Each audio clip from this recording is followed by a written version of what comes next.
പവാസെ കഴിഞ്ഞ ദിവസം സഭയിലുണ്ടായ അല്ലെങ്കിൽ ഒരുപാട് ട്രോളുകൾക്ക് വിധേയമായിട്ടുള്ള കാര്യം ബാലഗോപാൽ മുൻ മന്ത്രിയായിട്ടുള്ള ബാലഗോപാൽ പിണറായി വിജയനോട് സഭയിൽ പൊട്ടിത്തെറിച്ച് ആക്രോശിക്കുന്നത് പോലെ അല്ലെങ്കിൽ അദ്ദേഹത്തിന്റെ ഒരു ഗതികേട് കൊണ്ടാണെന്നാണ് എനിക്ക് മനസ്സിലാവുന്നത്. പ്രതിപക്ഷ നേതാവായിട്ടിരിക്കുന്ന ഒരാളെ സപ്പോർട്ട് ചെയ്യാണ്ട് ഇപ്പൊ കഴിഞ്ഞ വർഷങ്ങളിലൊക്കെ നമ്മൾ കണ്ടിട്ടുണ്ട്. കഴിഞ്ഞ സഭാ സമയത്തൊക്കെ പ്രതിപക്ഷമായിരുന്ന UDF നേരെ എന്തെങ്കിലും ഒരു ബുദ്ധിമുട്ട് വരുമ്പോൾ ചാടി വീഴുന്നത് സതീശനായിരുന്നു പ്രതിപക്ഷ നേതാവ്. അവരുടെ ആ അംഗബലം കുറവാണെങ്കിൽ പോലും അവരെ അത്രയും സേഫ് ആക്കി നിർത്തിയത് അവർക്ക് വേണ്ടിയിട്ട് തൊട്ട് കഴിഞ്ഞാൽ എന്റെ പിള്ളേരെ തൊടുന്നോളാന്ന് ചോദിച്ചിട്ട് വരുന്നൊരു വരവുണ്ടായിരുന്നു. അപ്പൊ അങ്ങനത്തെ ഒരു മാസ് സപ്പോർട്ട് അവർക്ക് കിട്ടിയിട്ടുണ്ടായിരുന്നു. പക്ഷെ ഇപ്പൊ എന്തുകൊണ്ടോ ഞാനല്ലാതെ മറ്റാരെ എന്ന് ചോദിച്ചുകൊണ്ട് പ്രതിപക്ഷ നേതാവ് സ്ഥാനത്ത് കൂടി ഇരുന്നിട്ടുള്ള പിണറായി വിജയന് അവരുടെ കൂട്ടത്തിലുള്ള അംഗങ്ങളെ ഒന്നാമത്തെ തുലവും തുച്ഛ ആൾക്കാരെ അതിനകത്തുള്ളൂ. അവർക്ക് വേണ്ടിയിട്ട് സംസാരിക്കാൻ ആ മനുഷ്യന്റെ പ്രായക്കൂടുതലോ അല്ലെങ്കിൽ അദ്ദേഹത്തിന്റെ ബുദ്ധിമുട്ടോ ആയിരിക്കാം, എനിക്കറിയില്ല.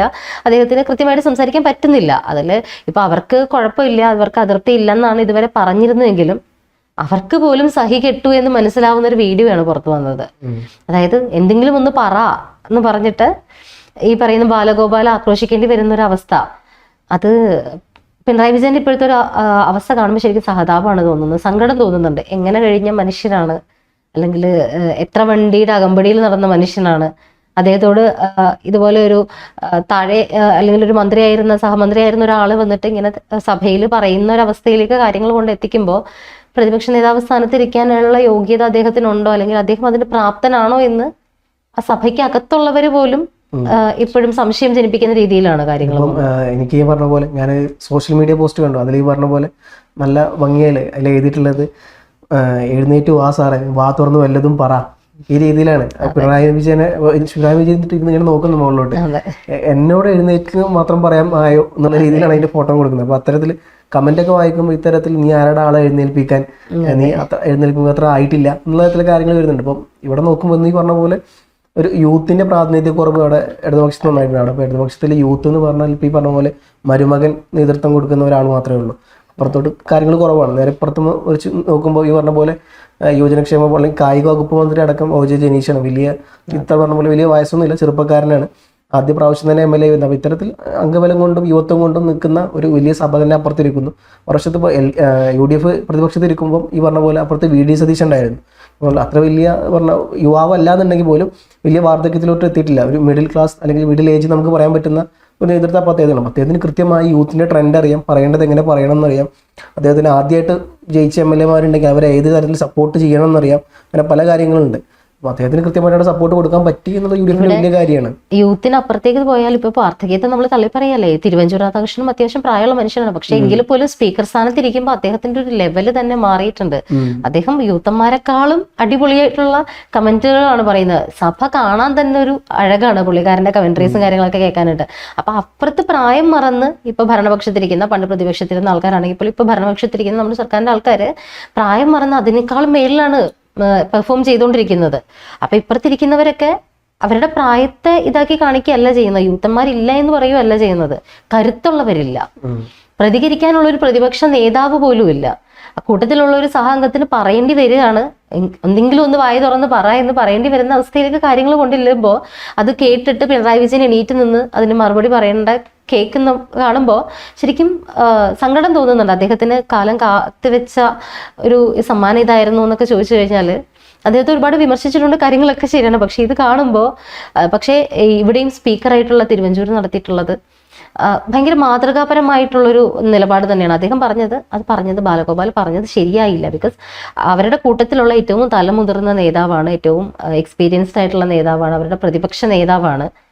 സഭയെ നിയന്ത്രിക്കേണ്ട അധികാരം ഈ സഭാധിപതിയായിട്ടുള്ള സ്പീക്കർക്കുള്ളതുപോലെ തന്നെ പ്രതിപക്ഷ ഭരണപക്ഷങ്ങൾ ഒരുമിച്ച് നിൽക്കുമ്പോൾ മാത്രമേ ഒരു സഭ മര്യാദക്ക് പോകുള്ളൂ. ആ രണ്ട് കൂട്ടർക്കും ഒരേപോലെ തന്നെ ഇമ്പോർട്ടൻസ് കൊടുക്കുന്നുണ്ട് അദ്ദേഹം സ്പീക്കർ എന്നുള്ള നിലയിൽ. പക്ഷെ കൂട്ടത്തിലുള്ള ഒരു അംഗം LOP ആയിട്ടുള്ള പിണറായി വിജയനോട് ഇത്തരത്തിൽ സംസാരിച്ചത് മോശമായി പോയി എന്നാണ് അദ്ദേഹം ഇന്നലെ മാതൃഭൂമിക്ക് കൊടുത്ത ഇന്റർവ്യൂവിൽ പറയുന്നത്. അത് ശരിയായില്ല എന്നൊരു നിലപാട്. അതായത് അത് ഒരർത്ഥത്തിൽ നോക്കുന്നവർ ചിലരെങ്കിലും പറയുന്നുണ്ട് അത്തരത്തിലൊരു കമന്റ് കൊണ്ട് ബാലഗോപാലിനെയും ഇവർക്കിടയിൽ ഒരു സ്പ്ലിറ്റ് ഉണ്ടാക്കാൻ വേണ്ടിയിട്ട് ശ്രമിച്ചതാണോ എന്ന്. പക്ഷെ എങ്ങനെയാണെങ്കിലും തിരുവഞ്ചൂർ നടത്തിയ ആ ഒരു പ്രസ്താവന പാർട്ടിക്കും ബാക്കി എല്ലാ കാര്യങ്ങൾക്കും അതീതമായിട്ട് പ്രതിപക്ഷ നേതാവിനും ഒരു ഇതുണ്ട്, അദ്ദേഹത്തിന് കൊടുക്കേണ്ട പരിഗണന കൊടുത്തിരിക്കണം, അല്ലെങ്കിൽ LOB അത്രയും പ്രായമുള്ള ഒരു മുതിർന്ന നേതാവിന് കൊടുക്കേണ്ട പരിഗണന കൊടുക്കണം. ബാലഗോപാൽ പറഞ്ഞത് തെറ്റായി പോയി എന്നാണ് അദ്ദേഹം പറഞ്ഞത്. എനിക്ക് അതിന്റെ ഒരു സന്ദർഭം കൂടി നമ്മൾ നോക്കണം എന്ന് തോന്നുന്നു, ഏത് സന്ദർഭത്തിലാണ് അത്തരത്തിലുള്ള പ്രസംഗം ഉണ്ടായി എന്നുള്ളതും. എന്തായാലും ഈ പറഞ്ഞ പോലെ ചിലപ്പം എനിക്ക് തോന്നിയതെന്ന് വെച്ചാൽ ബാക്കി എല്ലാവരും എണീറ്റ് ബഹളം വെക്കുന്നു, സഭയിൽ പിണറായി വിജയൻ മാത്രം അടങ്ങി ഒതുങ്ങി അവിടെ ഇരിക്കുന്നു. അപ്പോഴാണ് ഈ പറഞ്ഞ പോലെ എണീറ്റ് പോവാ. എനിക്കൊണ്ട് പിണറായി വിജയൻ ഒരു പക്ഷെ മറന്നിട്ടുണ്ടാവും, അത് എൻ്റെ സഭയിലെ പ്രതിപക്ഷാംഗങ്ങളാണ് ഇത്തരത്തിലുള്ള വാക്കുവാദങ്ങൾ ഉണ്ടാക്കുന്നത്. അദ്ദേഹം അവിടെ ഇരുന്ന് ഇങ്ങനെ കേൾക്കുന്നു എന്നുള്ളൊരു സാധനമാണ് ആ വീഡിയോ കാണുമ്പോൾ നമുക്ക് മനസ്സിലാവുന്നത്. അതിനപ്പുറത്തോട്ട് അദ്ദേഹം പെട്ടെന്ന് എണീറ്റ് ഇങ്ങനെ നോക്കുന്നു. അപ്പോൾ ഇവരെല്ലാവരും പ്രശ്നം ഉണ്ടാക്കുന്നു. പിന്നെ ഈ പറഞ്ഞ പോലെ അപ്പുറത്ത് ആളെ വിളിക്കുന്നു, ബാലഗോപാലനെ വിളിക്കുന്നു. അപ്പോൾ എണീറ്റ് നിന്നിട്ട് ഞങ്ങൾ സഭ ബഹിഷ്കരിക്കുന്നു എന്ന് പറഞ്ഞ് ഇറങ്ങി പോകുന്നു. അപ്പോൾ ഈ ഒരു സാധനമാണ് ആ വീഡിയോയിൽ പ്രത്യക്ഷത്തിൽ കാണാനുള്ളത്. അപ്പോൾ അതിലൊരു സിറ്റുവേഷൻ എന്താണെന്നുള്ളത് കൂടി നമ്മൾ നോക്കേണ്ടതാണ്. അപ്പം ഇത്തരത്തിൽ എന്താ പറയുക, അദ്ദേഹത്തിന് ഒരു വില കൊടുക്കുന്നില്ല എന്നുള്ളത് ഈ പറഞ്ഞ പോലെ ഞാൻ യോജിക്കുന്നു. അദ്ദേഹം ഇരിക്കുന്ന ഒരാളെ ഇങ്ങോട്ട് എണീറ്റ് പോകാൻ മനുഷ്യൻ, നമുക്ക് ഇറങ്ങി പോകാനുള്ള സമയമായി ഉറങ്ങല്ലേ എണീറ്റ് വന്ന് വിളിക്കുന്ന പോലെ ആയിപ്പോയി. പക്ഷെ തിരുവഞ്ചൂർ അവിടെയും പറയുന്ന ഒരു കാര്യം എന്താണെന്ന് വെച്ചാൽ, അദ്ദേഹം എപ്പോഴും പ്രതിപക്ഷ നേതാവ് എണീറ്റ് സംസാരിക്കണം എന്നൊന്നുമില്ല, അദ്ദേഹം സീനിയർ ആയിട്ടുള്ള ഒരു ആളാണ്. അപ്പൊ അതിന് കൃത്യമായിട്ടുള്ള മറുപടികളുമായിട്ടായിരിക്കും അദ്ദേഹം എണീക്കുക. അല്ലാണ്ട് ബാലഗോപാൽ അങ്ങനെ വിളിച്ച് ഒരാളെ കമ്പൽ ചെയ്ത് എണീപ്പിക്കുന്നത് ശരിയായില്ല എന്നാണ് അദ്ദേഹം അവിടെ പറഞ്ഞു വെക്കുന്നത്. പക്ഷെ അവിടെ നമ്മൾ നോക്കേണ്ട ഒരു കാര്യം എന്ന് വെച്ചാൽ, സഭയ്ക്കകത്ത് അല്ലെങ്കിൽ അവരുടെ പക്ഷത്തിന് അല്ലെങ്കിൽ അവരുടെ ഭാഗത്തിന് സപ്പോർട്ട് ചെയ്ത് അവർക്ക് വേണ്ടി ചാടി വീണ് പുലിയെ പോലെ ചാടി വീണ VD സതീശനെ കണ്ടു വന്ന ആൾക്കാരാണ് നമ്മള്. സഭ കാണുമ്പോൾ തന്നെ പ്രതിപക്ഷത്തിനെ ഇങ്ങനെ പ്രൊട്ടക്ട് ചെയ്ത് നിൽക്കുന്ന VD സതീശൻ പ്രതിപക്ഷ നേതാവ് എന്ന നിലയിൽ എല്ലാ രീതിയിലും തിളങ്ങിയ ഒരാള്. ഇപ്പൊ VS അച്യുതാനന്ദനായിരുന്നപ്പോഴും അദ്ദേഹത്തിനും പ്രായമുണ്ട്, പക്ഷെ അദ്ദേഹം കണ്ടതിൽ ഏറ്റവും അടിപൊളിയായിട്ടുള്ള ഒരു പ്രതിപക്ഷ നേതാവ് തന്നെയായിരുന്നു. ഒരുത്തനെ തൊട്ട് കഴിഞ്ഞിട്ടുണ്ടെങ്കിൽ അതിനെ ഡിഫെൻഡ് ചെയ്യാൻ കഴിവുള്ള മുഖ്യമന്ത്രിയേക്കാൾ നല്ലൊരു പ്രതിപക്ഷ നേതാവ്, അത്തരത്തിൽ ഡിഫെൻഡ് ചെയ്യാനുള്ള ഒരു കഴിവെങ്കിലും പ്രതിപക്ഷ നേതാവിന് വേണം. അപ്പൊ അത്തരത്തിലുള്ള ഒരാളെ ആയിരുന്നില്ലേ അങ്ങോട്ട് കൊണ്ടു വെക്കേണ്ടത്. അതിന് പകരം ഈ പറഞ്ഞ പോലെ എനിക്ക് തോന്നിയിട്ടുള്ള എന്താ അറിയും, പ്രതിപക്ഷം എന്ന് പറയുമ്പോൾ വാക്കിന് അതേപോലെ തിരിച്ചടിക്കാനുള്ള ഒരു സാധനമാണ്. കഴിഞ്ഞ വർഷങ്ങളിലൊക്കെ പിണറായി വിജയന് ഇത്തരത്തിൽ വലിയ പ്രശ്നങ്ങൾ നേരിടേണ്ടി വന്നില്ല. ഒന്നാം പിണറായി സർക്കാരിനായാലും അത്യാവശ്യം കുഴപ്പമില്ലാത്തൊരു മെജോറിറ്റി ഉണ്ടായിരുന്നു അവിടെ.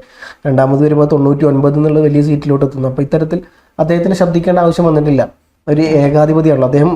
പിന്നെ പോരാത്തിന് പ്രതിപക്ഷം കൂടിയല്ല, പ്രതിപക്ഷമാണെങ്കിൽ മാത്രമുള്ള ഇതിനെ എതിർത്ത് പറയേണ്ട ഒരു സാധനം. ആ ഒരു എക്സ്പീരിയൻസ് അദ്ദേഹത്തിന് കുറവാണ്. എനിക്ക് തോന്നുന്നില്ല അദ്ദേഹം സഭയിൽ പ്രതിപക്ഷ നേതാവ് ഇരുന്നിട്ടുള്ള എനിക്കറിയില്ല. ബട്ട് ഈ പറഞ്ഞ പോലെ പാർട്ടി സെക്രട്ടറി ആയിട്ട് പ്രതിപക്ഷത്ത് ഇരിക്കുമ്പോൾ അദ്ദേഹം ഇരുന്നിട്ടുണ്ട് എന്നുള്ള സത്യമാണ്. പക്ഷേ പാർട്ടി സഭയിൽ ഇരുന്നിട്ടുള്ളത് എനിക്കറിയില്ല. എന്തായാലും നോക്കപ്പെടേണ്ട വിഷയമാണ്. അപ്പോൾ ഇങ്ങോട്ട് വരുമ്പോൾ ഈ പറഞ്ഞ പോലെ ആ ഒരു സാധനം കൃത്യമായിട്ട് മുഖത്തുണ്ട് അദ്ദേഹത്തിന്. ഈ പറഞ്ഞ പോലെ ബാക്കി എല്ലാവരും ഓരോന്ന് പറയുന്നു. പിന്നെ ഏജും വലിയൊരു കാറ്റഗറിയാണ്.